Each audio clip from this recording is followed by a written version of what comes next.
একজন ব্যক্তির সম্পূর্ণ শারীরিক, মানসিক এবং সুস্থভাবে জীবনযাপন, এমনকি জীবনে কিছু অর্জন করার জন্য সবচেয়ে গুরুত্বপূর্ণ হলো তার স্বাস্থ্য। প্রাচীনকালে মানুষ তার স্বাস্থ্যকে সম্পদ মনে করত, কিন্তু বর্তমানে আমরা এই স্বাস্থ্যকে ইগনোর করছি, যার ফলশ্রুতিতে অর্জন করছি ক্লান্ত জীবন এবং শরীরে বেড়ে যাওয়া রোগের জীবনধারা।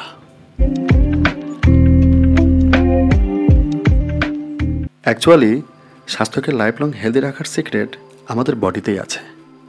আমাদের বডি নিজেই আমাদের শরীরে থাকা টক্সিনস এবং রোগ তৈরি করে এমন কিছু সেলসগুলোকে খেয়ে ফেলার বা খতম করার ক্যাপাসিটি রাখে। সেটা হতে পারে ইনফেকশনস, টক্সিনস, শরীরে জমা ব্লকেজ বা ক্যান্সার সেলস। আর এই প্রসেসকেই অটোফেজি বলে। তো ভিউয়ার্স, আজকের এই ভিডিওতে ইম্পর্টেন্ট এক লাইফ চেঞ্জিং টপিক অটোফেজি সম্পর্কে জানব। কাজেই ভিডিওটি স্কিপ না করে শেষ পর্যন্ত দেখবেন, কারণ স্বাস্থ্যই আপনার মূল সম্পদ।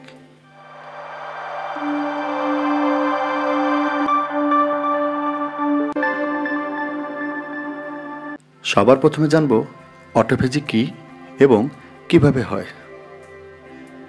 2016 সালে অটোফেজিতে নোবেল পাওয়া জাপানিজ বিজ্ঞানী ইউশোনিরির সংজ্ঞা মতে অটো অর্থ সেলফ এবং ফেজি অর্থ ইটিং। তাহলে বলা যায় যে বডির নিজে নিজে খাওয়াকেই অটোফেজি বলে। আর এই অটোফেজি একমাত্র প্রসেস যার মাধ্যমে বডি নিজেকে পরিষ্কার করে, অর্থাৎ শরীরের পুরনো, ক্ষতিগ্রস্ত বা অপ্রয়োজনীয় সেলসকে অধঃপতন বা নিষ্পত্তি করে।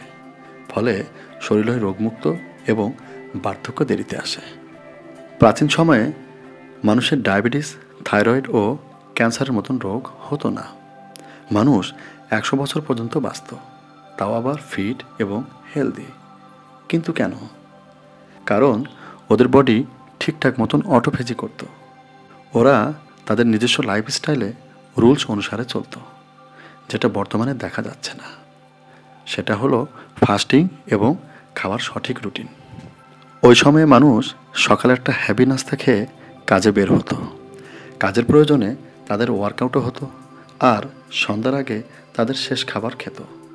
এরপর একদম পরের দিন। এর পাশাপাশি তারা সপ্তাহে অন্তত একবার ফাস্টিং করত। এছাড়াও ধর্মীয় রীতি অনুসারেও ফাস্টিং করত, যেটাকে আমরা উপোস বা রোজা বলে থাকি। কিন্তু আমরা কি করছি? ফাস্টিং তো করিই না, সারাদিন কিছু না কিছু খেতেই থাকি। ধরেন আপনার যখন নতুন নেওয়ার ব্যবস্থা থাকবে না, তখন পুরাতনটাকে কাজে লাগাতে চেষ্টা করবেন।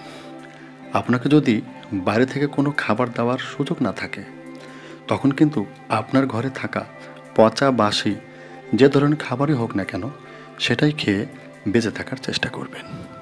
ঠিক তেমনি আমাদের বডির সেলসের সাথে একই রকম ঘটনা ঘটে। যখনই বডির সেলসকে খাবার দেওয়া বন্ধ করা হয়, তখন ওই সেলসগুলো নিজেকে সুস্থ ও টিকিয়ে রাখার জন্য বডির অন্যান্য দুর্বল, ক্ষতিগ্রস্ত ও পুরাতন সেলসকে খায়। আর এই ঘটনাকেই অটোফেজি বলে। কিন্তু আমরা যদি সব সময় খাই, তাহলে বডির সেলসগুলো এনার্জি এবং ক্যালোরিতে পরিপূর্ণ থাকে, কোনো রকম অভাব বোধ করে না। ফলে অটোফেজিও হয় না, আর শরীরে বিভিন্ন রোগের সৃষ্টি হয়, যেমন ইনসুলিন রেজিস্ট্যান্স, নিউরোডিজেনারেটিভ ডিজিজ।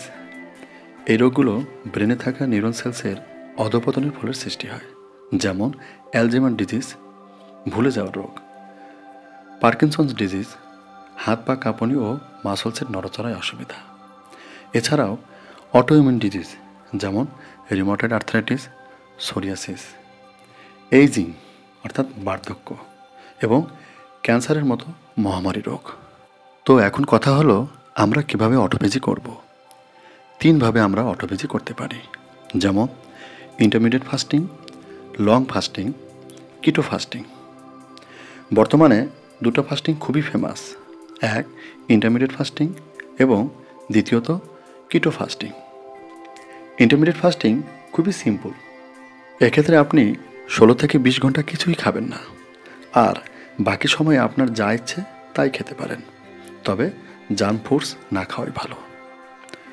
16 ঘন্টার এই ফাস্টিংয়ে আপনি চাইলে পানি নিতে পারেন, লেবু পানি নিতে পারেন, গ্রিন টি নিতে পারেন, এমনকি চিনি ছাড়া ব্ল্যাক কফিও নিতে পারেন। এবার জানবো লং ফাস্টিং। 24 থেকে 48 ঘন্টা বা তারও বেশি সময় ধরে না খেয়ে থাকাকেই লং ফাস্টিং বলা হয়।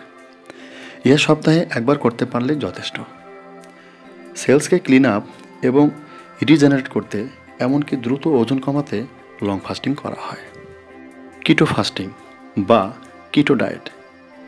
কিটো ডায়েটের বেসিক বিষয় হলো আপনি ফ্যাট এবং ফাইবার বেশি নেবেন, তবে কার্বোহাইড্রেট খুবই কম নেবেন, না নেওয়ার মতন। এতে বডিতে ইনসুলিন লেভেল কমবে এবং ইনসুলিন রেজিস্ট্যান্স থেকে বেঁচে যাবেন। প্রয়োজনে আপনি একজন দক্ষ পুষ্টিবিদ ডাক্তারের পরামর্শ নিতে পারেন। কিছু কিছু মানুষ আছেন যাহারা ফাস্টিং না করেও অটোফেজি করতে চান। তো এমন কোনো প্রসেস আছে যেখানে রোজা না করেও অটোফেজির বেনিফিট নিতে পারেন?